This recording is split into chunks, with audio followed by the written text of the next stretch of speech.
The state court guilty pleas that Terrence and Ferrone entered into, it's the crux of their case. There are some people who just will never understand why someone would plead guilty to something they didn't do.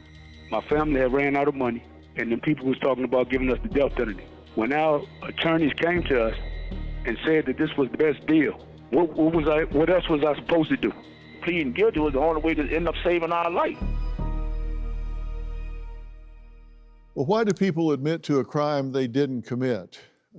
Jarrett says it happens all the time. I work a lot with the Innocence Project, as you know, Jarrett, and I've always said I think one of the worst things that could happen to a family of a victim that's lost their life is to have the wrong person executed and then find out after the fact, oh my God, we killed the wrong person.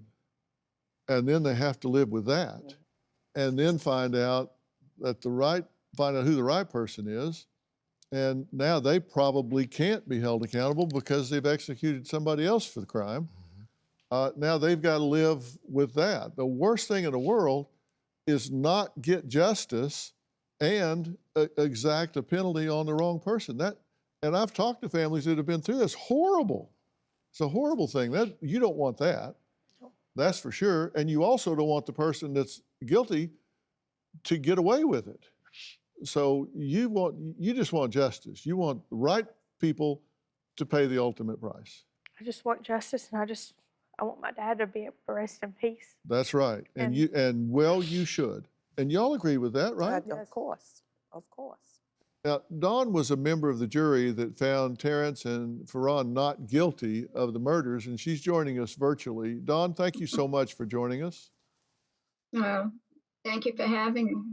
You've been listening to what we've been talking about here, and listen, I'm all about accountability. I'm about people being held accountable for the things that they've done, but I'm also about justice. You were on the jury that found Terrence and Ferrone not guilty of the murder. Right.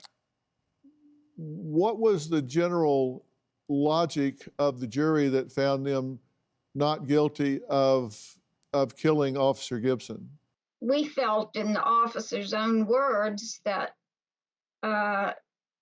he was almost apologetic in his words. And somewhere I have the transcript where he said, he got my gun, he shot me with my own gun. I think he felt a certain level of responsibility for it, and I think they tussled with it and struggled.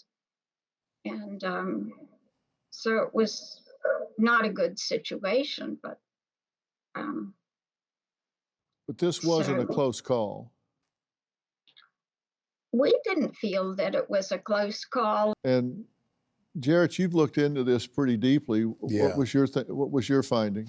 Well, the interesting thing is, just listening to Dawn right now explain, she never saw the young girl's statement identifying someone else running from the scene. The jury never heard that there was a photo lineup that identified the same person that was running away from the scene. The jury never heard that there was a 911 call that came in and corroborated all two aforementioned pieces of evidence. So the fact that they're found not guilty in this federal jury, where the stakes are higher than any other court, and they found them not guilty, and they did not have the evidence pointing to their innocence, says a lot. And this is why we're arguing that a complete and full and open investigation should be done.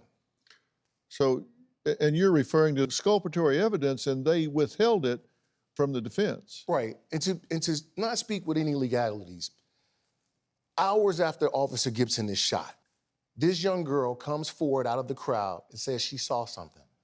The authorities didn't take her to the police station, didn't take her to the DA's office.